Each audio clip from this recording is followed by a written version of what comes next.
ಯಾವ ಸ್ಟೇಜಲ್ಲಿ ಇರೋ ಶುಗರ್ ಪೇಷಂಟ್ಗೆ ನೀವು ಕ್ಯೂರ್ ಮಾಡಿದ್ದೀರಾ? ಇದ್ರಿಗೆ ಎಷ್ಟು ಜನನ ಕ್ಯೂರ್ ಮಾಡಿದ್ದೀರಾ?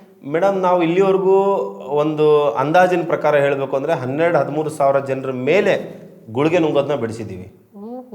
ಓಕೆ, ಅಂದರೆ ಈಗ ನೋಡ್ರಿ, ಈಗ ಕ್ಯೂರ್ ಅನ್ನೋ ಶಬ್ದ ಯಾಕೆ ಬರಲ್ಲ ಅಂತ ನಾನು ಹೇಳ್ತೀನಿ ನಿಮಗೆ. ಇದರಲ್ಲಿ ಈಗ ಮನುಷ್ಯ ಹುಟ್ಟಿನಿಂದ ಸಾಯೋ ತನಕ ಶುಗರ್ ನಮ್ಮ ಜೊತೆಗಿರುತ್ತೆ. ಓಕೆ, ನಮ್ಮ ದೇಹದಲ್ಲೇ ಇರ್ತಕ್ಕಂಥ ಪ್ಯಾಂಕ್ರಿಯಾಸ್ ಅದನ್ನು ಬ್ಯಾಲೆನ್ಸ್ ಮಾಡುತ್ತೆ. ಓಕೆ, ಅಂದಮೇಲೆ ನಾವು ಅದನ್ನು ಕ್ಯೂರ್ ಅಂತ ಏನಿದೆ, ಅದು ರೋಗನೇ ಅಲ್ಲ.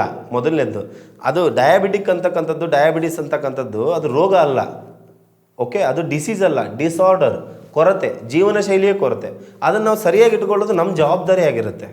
ಓಕೆ, ನಾವು ಅದನ್ನು ಸರಿಯಾಗಿ ಇಟ್ಕೊಂಡ್ವಿ ಅಂತಂದರೆ ಅದು ನಮಗೆ ರೋಗ ಆಗಿ ಏನು ಕಾಡಲ್ಲ. ಈಗ ಸಕ್ಕರೆ ಕಾಯಿಲೆ ಅಂತಾರೆ, ಸಕ್ಕರೆ ಕಾಯಿಲೆ ಅನ್ಬಾರ್ದು. ಓಕೆ, ಅದು ಬಂದುಬಿಟ್ಟು ಬಾಡಿಯಲ್ಲಿ ಶಕ್ತಿಯ ಕೊರತೆ, ಇನ್ಸುಲಿನ್ ಡಿಫಿಷಿಯನ್ಸಿ, ಬಾಡಿ ಒಳಗಡೆ ಇನ್ಸುಲಿನ್ ಕೊರತೆ ಆಗಿದೆ ಅಂತ ಆ ಥರ ಅದನ್ನು ಕರಿಬೋದು. ಹಾಗಾಗಿ ನೀವು ಅದನ್ನು ರೋಗ ಆಗೀಗ ಅಂತ ಅಂದ್ಕೊಳ್ಳೋದು ಅದು ಏನಿಲ್ಲ. ನಮ್ಮಲ್ಲಿ ತುಂಬ ಜನ, ಸಾವಿರಾರು ಜನ ಅದನ್ನು ಶುಗರ್ ಬಂದಿರೋರು, ಗುಳಿಗೆ ನುಂಗ್ತಾ ಇರೋರು, ಆ ಗುಳಿಗೆ ಬಿಟ್ಟು ಆರಾಮಾಗಿದ್ದಾರೆ, ಈಗ ಜೀವನ ನಡೆಸ್ತಾ ಇದ್ದಾರೆ. ಆಮೇಲೆ ಮನೆ ಊಟನೇ ಮಾಡ್ಕೊಳ್ತಾ, ಯಾವುದೂ ಆಚೆ ಕಡೆ ಮತ್ತೆ ನಾನು ಪರ್ಟಿಕ್ಯುಲರಾಗಿ ಇಂಥದ್ದೇ ತಂದು ತಿನ್ನಿರಿ ಅಂತ ಹೇಳಲ್ಲ. ನೀವು ಮನೇಲಿರೋದನ್ನೇ ಏನು ಊಟ ಮಾಡಬೇಕು, ಏನು ಊಟ ಮಾಡಬಾರ್ದು ಅಂತ ಹೇಳ್ಕೊಡ್ತೀವಿ. ಅದನ್ನು ಜಸ್ಟ್ ಮಾಡ್ಕೊಳ್ತಾ ಫಾಲೋ ಮಾಡ್ತಾ ಹೋಗ್ರಿ ಅಂತ ಹೇಳ್ತೀವಿ. ಫಾಲೋ ಮಾಡ್ತಾ ಹೋಗಿದ್ದಾರೆ, ತುಂಬ ಜನಕ್ಕೆ ಅನುಕೂಲ ಆಗಿದೆ.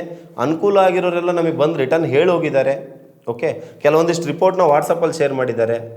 ಸೊ ಅದನ್ನೆಲ್ಲ ನೋಡಿದಾಗ ಖುಷಿ ಅನಿಸುತ್ತೆ ನಮಗೆ.